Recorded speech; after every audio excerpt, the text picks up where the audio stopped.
I don't really know how to thank everybody affiliated with the American Film Institute in a way. There are few names in Hollywood that carry as much quiet grace and emotional depth as Dianne Keaton. For decades, she was the woman who made audiences laugh, cry, and see pieces of themselves reflected on screen. She was the face of love lost and love rediscovered, of independence, and of the unspoken fears that follow us all. But behind that trademark smile and her iconic hats, Dianne Keaton carried a story that even her closest friends struggled to understand. A story that would only become clear in her final years, and in the heartbreaking words she left behind. Born on January 5, 1946, in Los Angeles, California, Dianne Hall, who later took her mother's maiden name, Keaton, as her stage name, grew up in a household that nurtured both creativity and insecurity.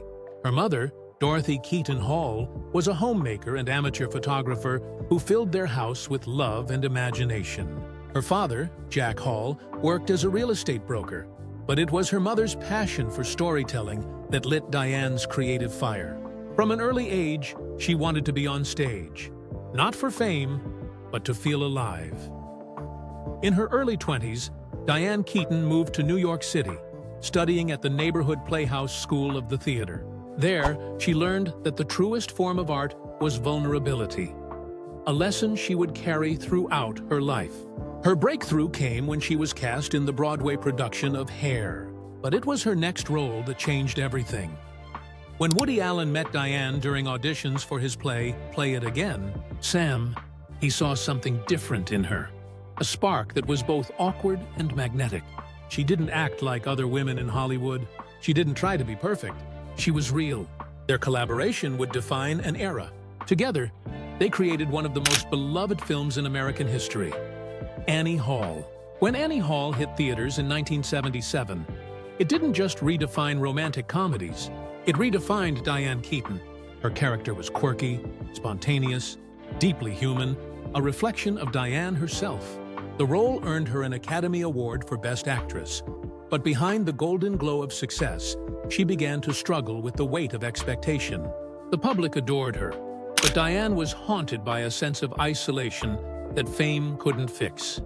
Even in those shining moments, she spoke often about her fear of losing people she loved, a fear that stemmed from her close bond with her mother, Dorothy, who began showing signs of Alzheimer's disease in her later years. Dianne became her caregiver, quietly stepping back from Hollywood at times to be by her mother's side. Watching the woman who had given her everything slowly fade away was devastating. Years later, Dianne would describe it as losing the person who made me who I am, twice. First to the illness, then to time. Through the 1980s and 1990s, Dianne Keaton continued to enchant audiences with her performances in films like The Godfather, Reds, Father of the Bride, and Something's Gotta Give. Each role seemed to mirror a part of her inner world. The daughter torn between family and freedom, the woman struggling to believe in love again, the artist trying to hold on to meaning. Her co-stars, from Al Pacino and Warren Beatty to Jack Nicholson, often described her as a mystery wrapped in kindness. Pacino, who shared a long and complicated relationship with her, once said, "Dianne wasn't acting, she was life. You couldn't fake what she gave."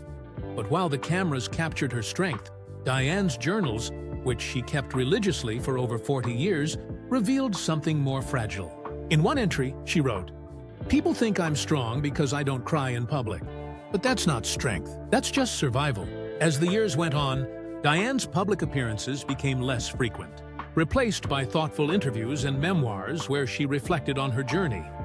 Not as a star, but as a woman trying to understand herself. In one of her last interviews, she admitted that she never married because she was afraid of losing herself in someone else. Yet, she also confessed that loneliness was the great irony of her life. "I spent my whole life being independent," she said softly. But independence can be the loneliest place in the world. Her later years were filled with quiet joy. She dedicated herself to her children, Dexter and Duke, whom she adopted later in life, and to preserving her family's memories through photographs and writings. She became an advocate for Alzheimer's research, speaking publicly about her mother's battle and her own fears of inheriting the disease. "I write everything down," she once said, "because one day I might forget." Friends noticed a change in Dianne during her final months. Though she still smiled and cracked jokes, there was a depth to her that felt different, as if she had already begun saying goodbye. One close friend described her as at peace, but preparing. She spoke about her mother more often, revisited her old journals, and rewatched clips from Annie Hall and The Godfather.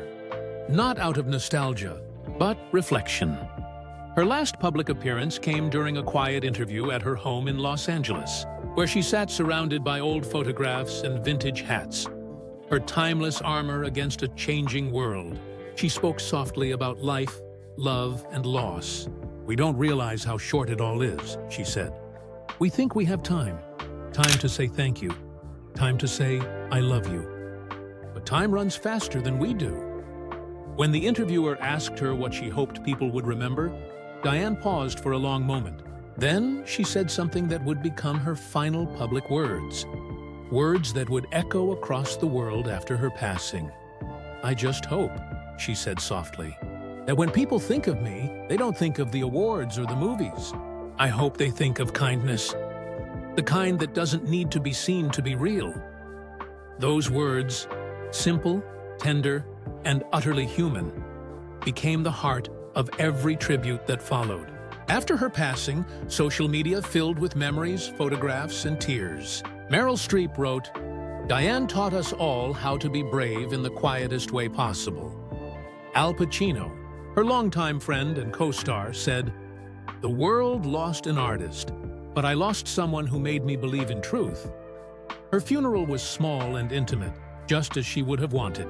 It took place in Santa Monica, under the soft California light, surrounded by family, close friends, and a handful of Hollywood peers who had loved her deeply. They read excerpts from her personal journals and played the wistful music from Annie Hall, the film that had once made her immortal. Photos from every era of her life were projected onto a white sheet strung across the garden. Laughter, youth, motherhood, fame, and the quiet peace of her final years. One black and white image, Dianne and her mother, Dorothy Keaton Hall, laughing together, lingered on the screen as her daughter whispered through tears. She finally went home. Even after death, Dianne Keaton's presence lingers. In her words, her performances, and the gentle lessons she left behind. Her story was never about glamour or awards. It was about courage.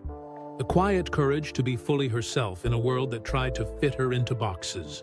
She showed that uncertainty could be beautiful, that imperfection could shine brighter than polish, and that love, in all its flawed, unpredictable glory, was always worth the risk.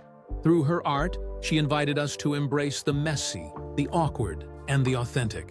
She reminded us that laughter and heartbreak often come from the same place, the fragile truth of being human.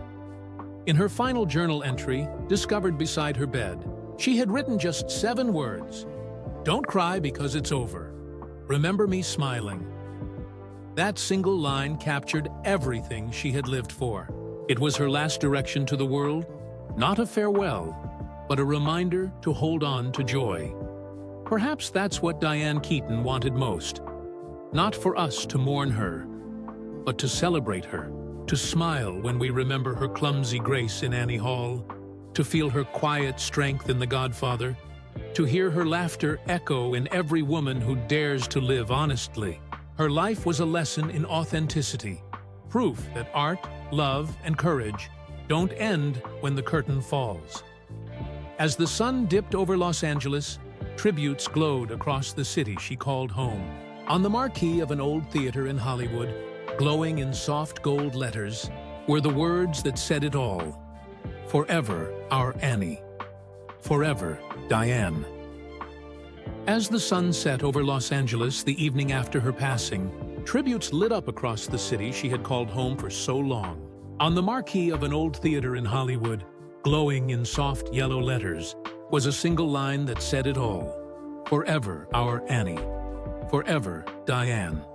And somewhere, perhaps in that great reel of memories beyond this life, She smiles, that familiar, slightly crooked smile, and says one last time, La-di-da. Like, share, and subscribe for more videos. Thanks for watching.